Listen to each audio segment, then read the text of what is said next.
ये कहानी है एक ऐसी अंधी लड़की की जो पल भर में अपना ब्राइट फ्यूचर खो देती है। सूफी नाम की ये लड़की एक बेहतरीन स्केटिंग प्लेयर होती है जो अपनी बेहतरीन परफॉर्मेंस की बदौलत काफी सारे मेडल भी जीत चुकी होती है। मगर अचानक एक हादसे में सूफी अपनी आंखों की रोशनी खो देती है। ये हादसा सूफी की जिंदगी को मुकम्मल तौर पर बदल देता है। सूफी ब्लाइंड हो चुकी होती है, वो अपनी आंखों से सिर्फ रोशनी महसूस कर सकती है। उसके अलावा उसकी जिंदगी में मुकम्मल अंधेरा होता है, मगर सूफी हिम्मत नहीं हारती और वो अपने हौसलों से अपने आप को दोबारा सेहतमंद और मुकम्मल लोगों की दौड़ में शामिल करना चाहती है। मगर कैसे? 18 साल सूफी की जिंदगी उसके सामने एक सवालिया निशान की तरह खड़ी होती है। सूफी सोशल मीडिया पर अपना एक फैन पेज बनाती है और वहां से वो लोगों को अपनी सर्विस फराहम करती है एज अ हाउस सीटर। लोग उसे अच्छा खासा हैंडसम अमाउंट देते हैं और साथ साथ में टिप भी देते हैं, मगर सूफी की माँ को ये काम बिल्कुल भी पसंद नहीं है। सूफी की माँ नहीं चाहती कि वो बाहर जाए और इस तरह का कोई काम करे, मगर सूफी बजिद होती है कि मुझे बहुत सारे पैसे जमा करने हैं, मुझे अपनी स्केटिंग की ट्रेनिंग मुकम्मल करनी है।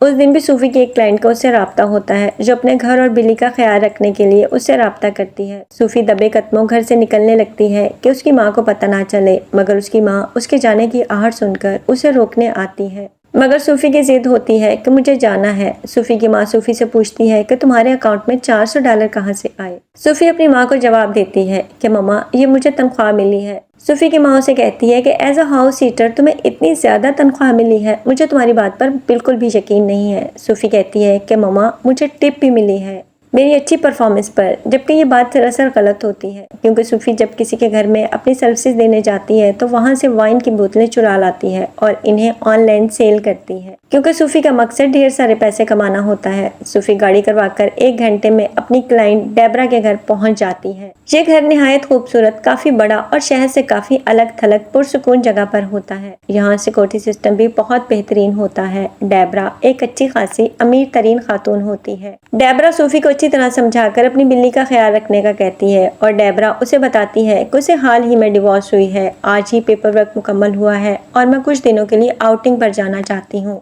डेबरा उसे खाने पीने के मुतालिक और अपनी बिल्ली के मुतालिक जरूरी हिदायत देकर वहां से चली जाती है।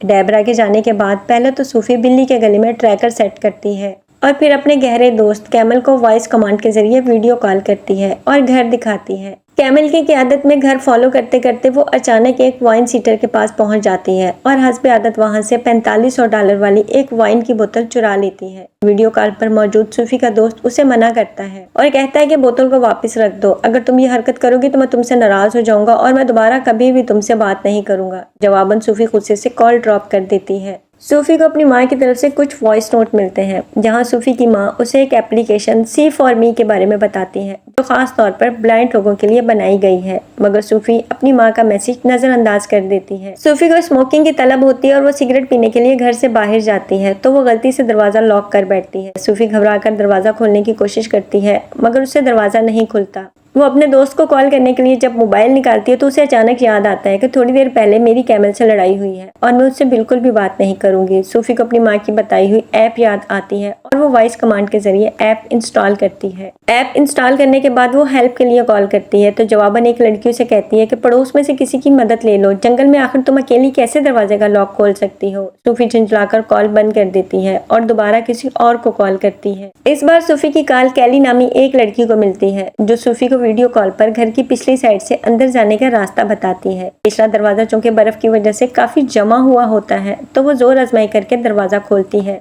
जोर आजमाई करने पर अचानक सिक्योरिटी अलार्म बजने लगते हैं जिसे सूफी कैली की वीडियो कॉल की मदद में भाग कर जाकर बंद करती है। सूफी एक शुक्रिया के साथ कॉल बंद करती है और वॉइस कमांड के जरिए कैली का नंबर अपनी डिवाइस में सेव कर लेती है। उसके बाद आप देखते हैं कि रात के दूसरे पहर घर के बाहर एक गाड़ी आकर रुकती है। उस गाड़ी से 3 आदमी बरामद होते हैं जो आसानी से घर में दाखिल हो जाते हैं और सबसे पहले सिक्योरिटी सिस्टम ऑफ करते हैं। इन 3 आदमियों का मकसद पेंटिंग के पीछे दीवार में मौजूद $10 मिलियन चुराना होता है। चोरों की खटपट से सूफी की आंख खुल जाती है। सूफी दीवारों को टटोलते हुए बाहर आती है तो चोरों की आवाजें सुनकर वो घबरा जाती है। जब वो घबराकर पलटने लगती है तो अचानक एक कांच की बोतल गिरकर टूट जाती है और वहां मौजूद एक चोर पहले ही किसी शकू को शुबात का शिकार होता है। उसे पहले ही ये महसूस होता है कि घर में कोई है। कांच की बोतल टूटने की आवाज सुनकर वो मजीद शक में पड़ जाता है। मगर सूफी जल्दी से पास मौजूद एक कमरे में छुप जाती है। वो 911 पर कॉल करके पुलिस को इत्तला देती है कि घर में चोर घुस आए हैं, मुझे आप लोगों की मदद चाहिए। उसके बाद सूफी अपनी हेल्पर कैली को कॉल करती है और सूरत हाल से आगाह करती है। कैली उसे तसल्ली देती है और समझाती है कि घबराओ मत, अभी पुलिस तुम्हारी मदद को आ जाएगी। मगर सूफी घबराहट में इस कमरे से निकल आती है। वो किसी भी तरह इस घर से निकलना चाहती है ताकि वो चोरों से महफूज रह सके। सूफी इसी हड़बड़ाहट में बाहर की तरफ जाती है कि एक चोर के हत्थे चढ़ जाती है। कैली वीडियो कॉल के जरिए उस चोर का चेहरा और कपड़ों का रंग देख लेती है। चोर सूफी को दबोच लेता है और कॉल ड्रॉप कर देता है। अपने दूसरे साथियों को कहता है कि इसे मार डालना ही बेहतर है, मगर सूफी रोते हुए कहती है कि देखो मेरी बात सुनो, मुझे मत मारो।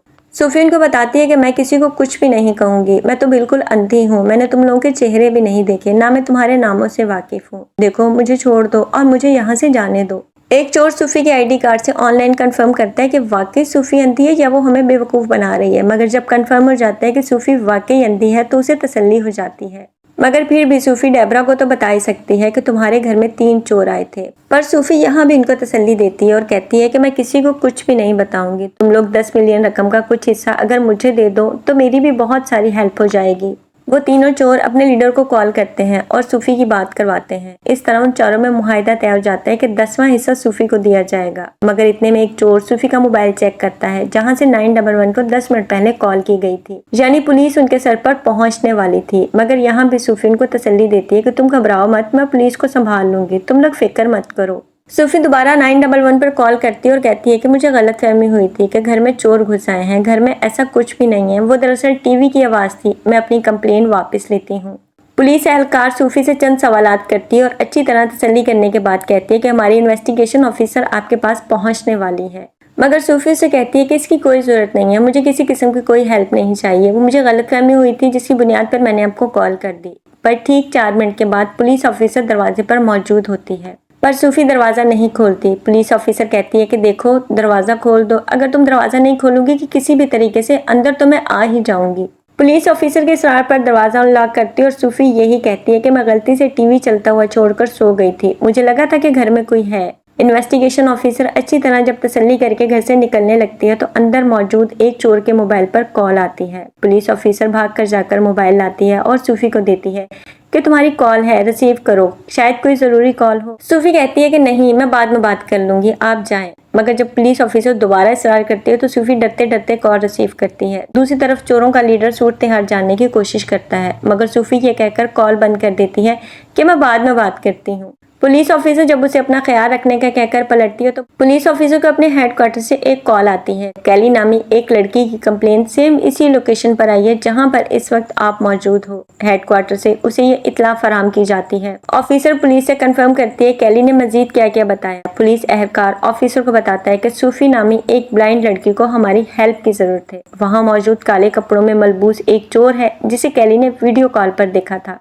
पुलिस ऑफिसर हेडक्वार्टर से बैकअप मांगती है और कॉल बंद कर देती है। इतने में एक चोर सिलेंडर करके सामने आ जाता है। पुलिस ऑफिसर सूफी से पूछती है कि यहाँ मजीद कितने लोग हैं। सूफी बताती है कि मजीद 2 चोर यहाँ मौजूद हैं। अचानक एक चोर सामने आता है और पुलिस ऑफिसर पर फायर करके उसे कत्ल कर देता है। वो तीनों दोबारा अपना काम शुरू करने लगते हैं। ड्रिल करते हुए एक चोर को अचानक महसूस होता है कि सूफी वहाँ पर मौजूद नहीं है। सूफी पुलिस ऑफिसर की पिस्तौल पकड़ के घर से निकलने में कामयाब हो जाती है। वो हेल्प के लिए कैली को कॉल करती है। इतने में तीसरा चोर उसे ढूंढता हुआ उसके सर पर पहुंच जाता है और कैली वीडियो कॉल के जरिए निशाना सेट करवाकर चोर को फायर मरवा देती है। गोली चलने की आवाज सुनकर एक और चोर उसको देखने आता है। सूफी के मोबाइल की बैटरी 20% रह जाती है। इतने में वो चोर सूफी के सर पर पहुंच जाता है और वहीं सूफी का राब्ता कैली से टूट जाता है। वो अंदाजे से इधर उधर फायर करती है मगर निशाना खाली जाता है। इतने में आप देखते हैं कि दोबारा सिग्नल बहाल होते हैं और कैली निशाना लगवाकर दूसरे चोर को भी कत्ल करवा देती है। अब सूफी के मोबाइल में सिर्फ 10% बैटरी रह जाती है और सूफी तीसरे चोर की तरफ बढ़ती है जो सुकून से दूसरी तरफ मुंह किए ड्रिल मशीन से दीवार में सुराख करके तिजोरी को दरियाफ्त करने में कामयाब हो जाता है। वो तिजोरी खोलकर खड़ा होता है और पैसों का जायजा लेता है कि आहट पर वो पीछे पलट कर देखता है तो सूफी उस पर पिस्तौल ताने खड़ी होती है। वो सूफी से डर जाता है और कहता है कि अबे यार मैं कहाँ फंस गया। वो कुछ रकम उठाकर निकलने लगता है और सूफी से कहता है कि देखो रुक जाओ, मुझे मत मारो, तुम अपना हिस्सा ले लो मगर मुझे यहाँ से निकलने दो।